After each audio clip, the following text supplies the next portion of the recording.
25, 91, 66. ശിവൻകുട്ടിയെ, ഓ, ഇന്ന് ഏത് നറുക്കെടുപ്പിന്റെ ഫലാ വന്നിരിക്കണേ? ജയ് മാതൃഭൂമി ഗോവ.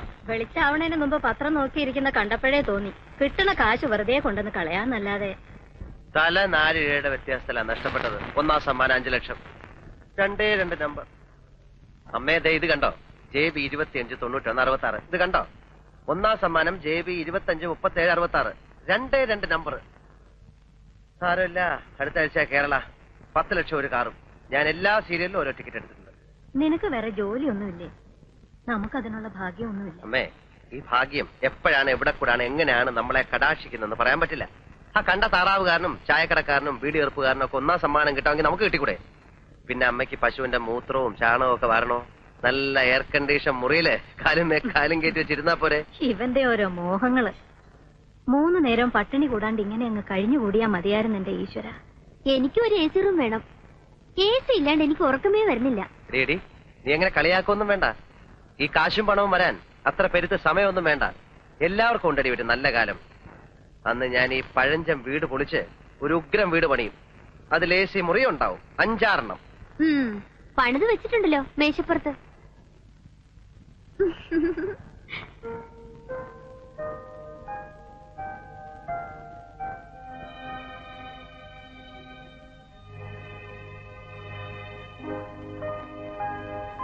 പോളിടെക്നിക്ക് പഠിച്ചോണ്ട് ഇതൊരു ഉപകാരമായി.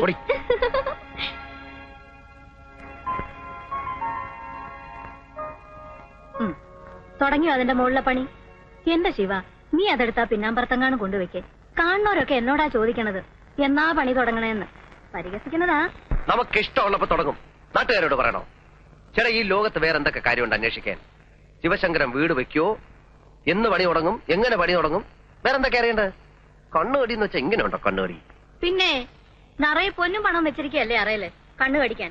എന്റെ ശിവ, അല്പത്തരം പറയാതെ നീ ഈ പാലുള്ളത് അയാൾക്ക് കൊണ്ട് കൊടുക്ക. വെറുതെ മനക്കോട്ടകൾ കെട്ടുക എന്നല്ലാണ്ട്. ഇതാ പാല് കുറവാ, 3 കുപ്പി തികയില്ലാന്ന് പ്രഭാകരൻ നായരോട് പറ. അതെന്ത് പറ്റി? കറന്നെടുത്താൽ മാത്രം പോരാ, അതനുസരിച്ച് പാലുണ്ടാകാൻ പയ്യന്റെ ഉള്ളിലേക്കും വല്ലതും കൊടുക്കണം. വെള്ളം ചേർത്താലോ? എന്നിട്ട് വേണം ആ നായർ കുപ്പിയോടെ മുഖത്തറിയാൻ. വിഷമൊന്നും അല്ലല്ലോ, പാലിൽ ഇത്തിരി വെള്ളം ചേർക്കുന്നത് നല്ലതാ. വേണമെങ്കിൽ മതി.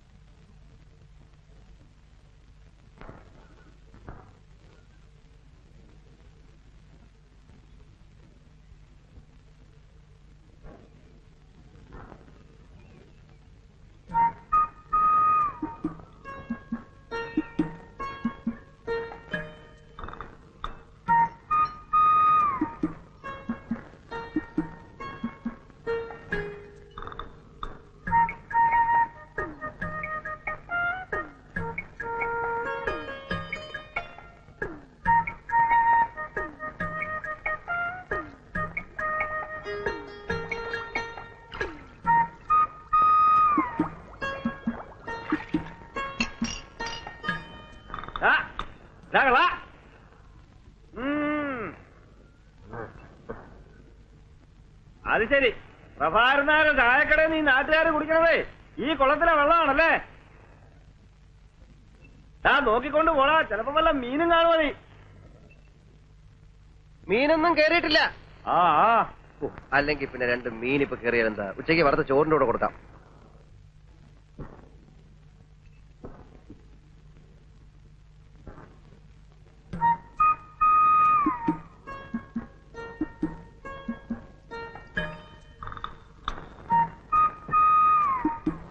പാല് വെള്ളം പോലെയാണല്ലോ. പാല് വെള്ളം പോലെ അല്ലാതെ പിന്നെ കല്ല് പോലെ ഇരിക്കണം. അത് വേണ്ട, പക്ഷെ പാല് പാലായിരിക്കണം. ഇത് മുഴുവൻ വെള്ള കണ്ട. അതോ, അത് ഇന്നലെ കുറെ കൂടുതൽ വെള്ളം കുടിച്ചു. കൂടുതൽ വെള്ളം കുടിച്ചാ പാലിന്റെ കൊഴുപ്പ് കുറയും അല്ലേ? എന്റെ ശിവശങ്കര, പ്രഭാകരൻ നായരുടെ അടുത്ത് വേണോ ഈ വിളവ്? ഏതായാലും ഇന്ന് ഞാനിത് തിരിച്ചരുന്നില്ല. നാളെയും പയ്യെ കൂടുതൽ വെള്ളം കുടിച്ചാ ആ പാല് നമുക്ക് വേണ്ട. അമ്മയോട് പറഞ്ഞേക്ക്. ഓരോ തെറ്റിദ്ധാരണകളെ. ചേട്ടാ, ഞങ്ങളൊക്കെ കറക്കുന്ന മൊന്തയില് ഒരു തുള്ളി വെള്ളം കാണത്തില്ല. ഈ പാലില് വെള്ളം ചേർത്ത് വിറ്റിട്ടൊന്നും എനിക്ക് ജീവിക്കേണ്ട കാര്യമില്ല. എനിക്ക് ഒന്നാന്തരം ജോലിയുള്ളതാ. ഗോവിന്ദൻ കൺട്രാക്ടിന്റെ അടുത്തൊന്ന് നീ പോന്നു പറയുന്ന കേട്ടു. പോന്നു. അതുകൊണ്ടെന്താ, ഇപ്പോഴേ ഞാൻ ഒന്നാന്തരം ഒരു മെഡിക്കൽ കമ്പനിയുടെ റെപ്രസെന്റേറ്റീവാ. അറിയോ? വാചോടിക്കാതെ പോ.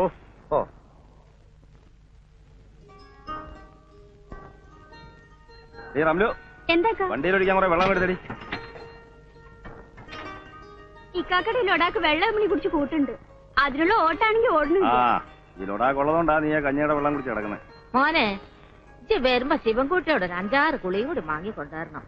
ഓൻ തന്ന കുളിക്കാൻ മുണിങ്ങാൻ രസമാണ്. കാലിന്റെ തരിപ്പിന് നല്ല അക്കണ്ട്.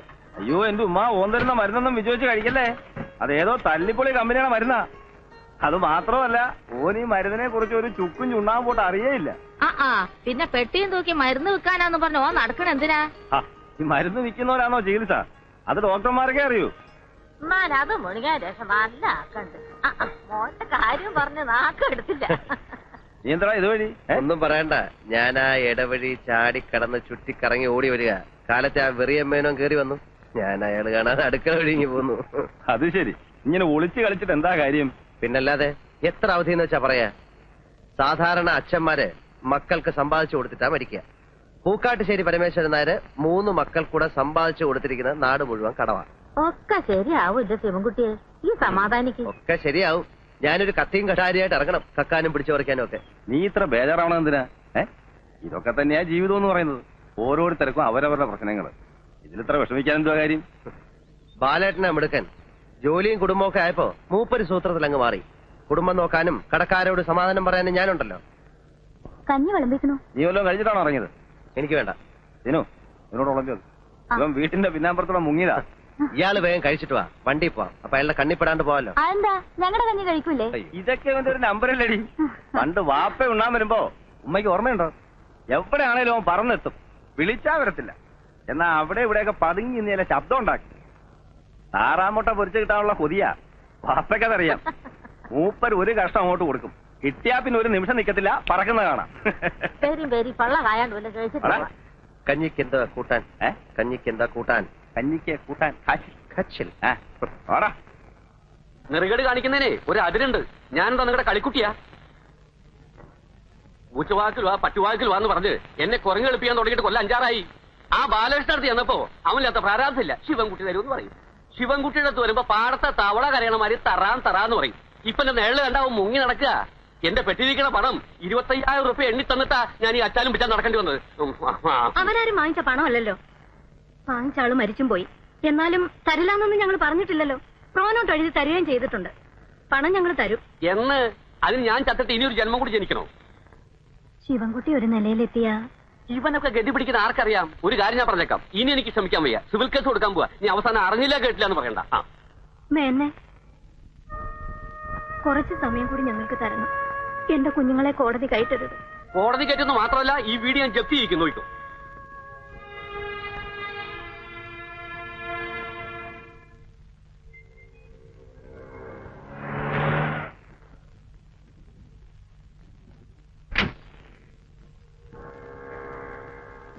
എത്ര രൂപയായി?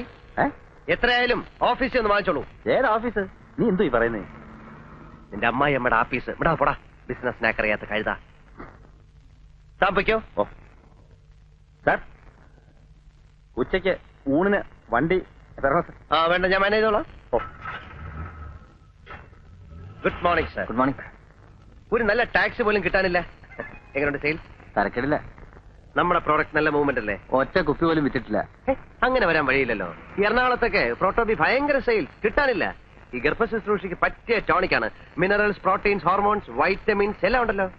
വെറുതെ പുഴു അടിക്കാതെ ആശാനെ, നെല്ലിക്ക വൈനിൽ ഏതാണ്ട് അരച്ചു കലക്കി ഉണ്ടാക്കുന്ന സാധനമല്ലേ. ഞാൻ അന്നേ പറഞ്ഞതാ ഇതൊന്നും ചെലവാവില്ലെന്ന്. പിന്നെ ചെലവാക്കാം, ഡോക്ടർമാർക്ക് നല്ല കമ്മീഷൻ കൊടുക്കണം. അത് കമ്പനിക്കാർ വിചാരിക്കാൻ നമ്മൾ എന്ത് അത് പറഞ്ഞ് സമ്മതിപ്പിക്കണം. പ്രോവി തേക്കാര് 500 ബോട്ടിലിന് വീതം കമ്മീഷനായിട്ട് ഓരോ വാഷിംഗ് മെഷീനാണ് കൊടുക്കുന്നത്. തന്നെ? അല്ലാതെ ഇത്രയും ചെറിയ കമ്പനികൾക്കൊന്നും നിലനിൽപ്പില്ല. നിങ്ങൾ ഇവിടെ വെച്ച ബോട്ടിലുകളെല്ലാം തിരിച്ചു കൊണ്ടുപോകണം. എല്ലാം എക്സ്പയറി ഡേറ്റ് ആവാറ്. എക്സ്പയറി ഡേറ്റ് കഴിഞ്ഞ സാധനമൊന്നും ഇവിടെ വിൽക്കാറില്ലേ? ഇവിടെ എക്സ്പയറി ഡേറ്റ് കഴിഞ്ഞൊന്നും വിൽക്കാറില്ല. ചില സ്ഥലത്ത് വിൽക്കാറുണ്ട്. ഇവിടെ ഇരിക്കട്ടെ, ഞാൻ ഒന്ന് കറങ്ങിട്ട് വരാം. Okay okay. ബ്ലഡും യൂറിനും മോഷനും ഒന്ന് പരിശോധിച്ചിട്ട് വരൂ. ഒരു എക്സ്ട്രാ എടുത്തോ, എന്നിട്ട് മരുന്നിന് എഴുതാം. ഡോക്ടർ, എനിക്ക് രാവിലെയുള്ള തലവേദന മാത്രമേ ഉള്ളൂ. അതിന് ഇത്രയും പരിശോധനകൾ വേണോ? എങ്കിൽ പിന്നെ നിങ്ങൾ എന്റെ അടുത്ത് വരണോ? സ്വന്തമായിട്ട് അങ്ങ് ചികിത്സിച്ചാ പോരെ. ഇത് വെറും ഒരു തലവേദന ആയിക്കണമെന്നില്ല. എന്താ, പരിശോധിക്കാൻ ബുദ്ധിമുട്ടുണ്ടോ? ഇല്ല ഡോക്ടർ. പിന്നെ ഇത് KJ ലാബറട്ടറിയിൽ പരിശോധിച്ചാൽ മതി. അവിടെ നല്ല റിസൾട്ട്. ബാക്കിയെല്ലാം പോക്കാം. ശരി.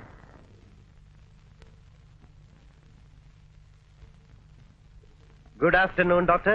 I am Shivashankar from Proto Pharmaceuticals. ഇരിക്കും സാർ. ഞാൻ മുമ്പൊരിക്കൽ ഡോക്ടറെ വന്ന് കണ്ടിരുന്നു. ഓ, ഞാൻ ഓർക്കുന്നില്ല. ഞങ്ങളുടെ പ്രോട്ടോ ബീറ്റ് ടോണിക് വളരെ എഫക്റ്റീവാണ്. പക്ഷേ ഡോക്ടർ ഒന്നുപോലെ ഇതുവരെ എഴുതിയില്ല. ഇത്തരം ചെറിയ കമ്പനികൾ ഞാൻ എഴുതാറില്ല. ഞങ്ങളുടെ കണ്ടന്റ് എന്താണെന്ന് നോക്കണം ഡോക്ടർ. അതിന്റെ ആവശ്യമില്ല. ടോണിക്കുകളുടെ ബഹളമാണ് ഇവിടെ. പിന്നെ ഈ ടേബിൾ ഫാൻ കണ്ടോ? കണ്ടു. അത് പ്രോവിറ്റേക്കാരുടെ കോംപ്ലിമെന്റ്സ് ആണ്. പിന്നെ ഈ ടേബിൾ കണ്ടോ? കണ്ടു. വിറ്റ ബീറ്റോളുകാരുടെയാണ്. ദാ ബ്യൂറോ. മനസ്സിലായി, എനിക്ക് മനസ്സിലായി. ഞങ്ങളുടെ കമ്പനിയും കോംപ്ലിമെന്റ്സ് കൊടുക്കുന്നുണ്ട്. പക്ഷെ എല്ലാവർക്കും ഇല്ല. ഡോക്ടറെ പോലെ നിറയെ പ്രാക്ടീസ് ഉള്ള ആൾക്കാർക്ക് മാത്രം. എന്തൊക്കെയാണ് നിങ്ങളുടെ compliments? 1000 bottle Proto B prescribe ചെയ്താൽ ഒരു ഫ്രിഡ്ജ്, 5000 ഒരു കളർ ടിവിയും ഒരു VCR, 10,000 ഒരു ചെറിയ Maruti car. Oh really, that's interesting.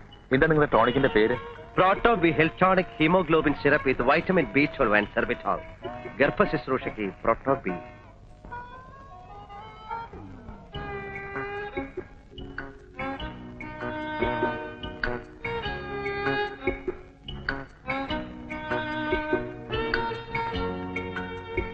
പ്രോട്ടോബി 4 bottles.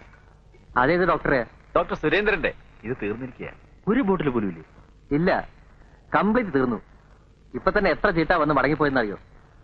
Doctor പറഞ്ഞിരുന്നു കിട്ടാൻ ഭയങ്കര ഡിമാൻഡാണെന്ന്. അതുകൊണ്ട് 4 വാങ്ങി വെച്ചോളാൻ. ഇനി എന്ന് വരും? 2-3 ദിവസത്തിനകം വരച്ചു തരാം. വേറെ എവിടെയെങ്കിലും കിട്ടുമോ? എല്ലാ മെഡിക്കൽ ഷോപ്പിലും ഔട്ട് ഓഫ് സ്റ്റോക്കാ. അന്വേഷിച്ച് നോക്ക്. എന്താ അസുഖം നിങ്ങൾക്ക്? തലവേദന. സൂര്യൻ ഉദിച്ചാൽ അപ്പം തുടങ്ങും. വേറെ എവിടെയെങ്കിലും കിട്ടുമെന്ന് ഞാൻ നോക്കട്ടെ. ആ റെപ്രസെന്റേറ്റീവ് ആള് കൊള്ളാമല്ലോ. കഴിഞ്ഞ 1 മാസമായിട്ട് ഞാൻ പട്ടി ചന്തയ്ക്ക് പോകുന്ന പോലെ പോവാന്നല്ലാതെ ഒറ്റ ഒരുത്തം ചിറ്റ എഴുതണ്ടേ. ഇപ്പൊ മെഡിക്കൽ ഷോപ്പുകാർക്ക് എന്നെ കാണുമ്പോ പുച്ഛമാ. കമ്പനിക്കാര് പറയുന്നത് ഞാൻ വർക്ക് ചെയ്യാഞ്ഞിട്ടാണ്. അല്ലേ അങ്ങതി, ഓരോരുത്തരും 1000 ബോട്ടിൽ വെച്ച് എഴുതിയാലേ നീ ഫ്രിഡ്ജും VCRും TVയും ഒക്കെ എവിടുന്ന് എടുത്ത് കൊടുക്കും? ഞാൻ എവിടുന്ന് കൊടുക്കാനാ? പിന്നെ ഈടാ എല്ലാരും കൂടെ ഉത്സാഹിച്ചൊന്ന് എഴുതി ഒരു 10,000 ബോട്ടിൽ ഇലവായ എനിക്കൊരു 8,000 റുപ്യ കമ്മീഷൻ കിട്ടും. പിന്നെ ഞാൻ ഈ ജോലിക്ക് പോകുന്നില്ലെങ്കിലോ? പിന്നെ ഇവന്മാര് കോംപ്ലിമെന്റ്സ് വാങ്ങിക്കാൻ വീട്ടിൽ വരുമോ? വീട്ടിൽ പറ്റേ അപ്പൊ കൊടുക്കാൻ കോംപ്ലിമെന്റ്സ്. അയ്യോ, അപ്പൊ ഈ ജോലി ഈ നാട്ടിലാണ് ജോലിക്ക് പഞ്ഞം. എടാ ജോലി ചെയ്യാനുള്ള മനസ്സുണ്ടെങ്കിൽ ജോലിയുണ്ട്. പിന്നെ എല്ലാവർക്കും കസേരമേലിരുന്ന് ഫയൽ നോക്കണം എന്ന് പറഞ്ഞാൽ നടക്കത്തില്ല. എടാ ലോട്ടറി ടിക്കറ്റ് വിറ്റാ ജീവിക്കാനുള്ള കാശ് കിട്ടത്തില്ലയോ? ഞാനും ഈ വണ്ടിയൊക്കെ വിറ്റിട്ട് ഇതുപോലെ വല്ല പണിയും കിട്ടുമെന്ന് നോക്കാൻ പോവാ. വണ്ടിക്കാണെങ്കിൽ ഓട്ടമില്ല. ഓടി കിട്ടുന്ന കാശ് വല്ല വർഷാപ്പിലും കൊടുക്കണം. നീ ഒന്ന് അടിച്ചു നോക്കിയാ ചാട്ടാവുന്നു. കേരള ദൈവമേ വഴി കിടത്തല്ലേ. നീ ഇവിടെ കയറുന്നുണ്ടോ? കേറിയില്ലെങ്കിൽ? കേറിയില്ല, ഇവിടെ വഴി കിടക്കാം. കേറിയാൽ? കേറി അവിടെ വീട്ടിൽ കിടക്കാം.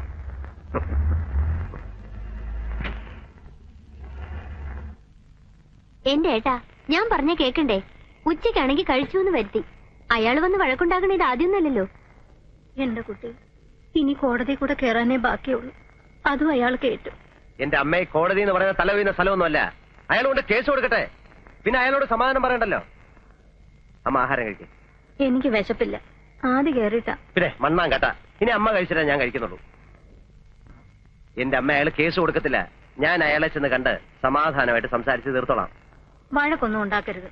ഇല്ല, നയത്തില് അയാളെ പറഞ്ഞ് മനസ്സിലാക്കി സോപ്പിട്ടങ്ങ് കുളിപ്പിച്ച് കിടത്താം. പോരെ? അമ്മ കഴിക്കാം. ചില സമയത്ത് അമ്മയുടെ സ്വഭാവം കൊച്ചു പിള്ളേരെക്കാട്ടിലും കഷ്ടമാണ്.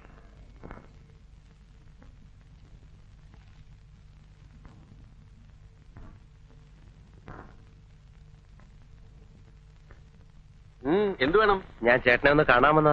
കണ്ടോളൂ. അതല്ല. ഏതല്ല? എടാ, എന്റെ നിഴല് കണ്ട മുങ്ങി നടക്കണ നീ എന്നെ കാണാൻ വരെ. എന്താണാവോ ഉദ്ദേശം?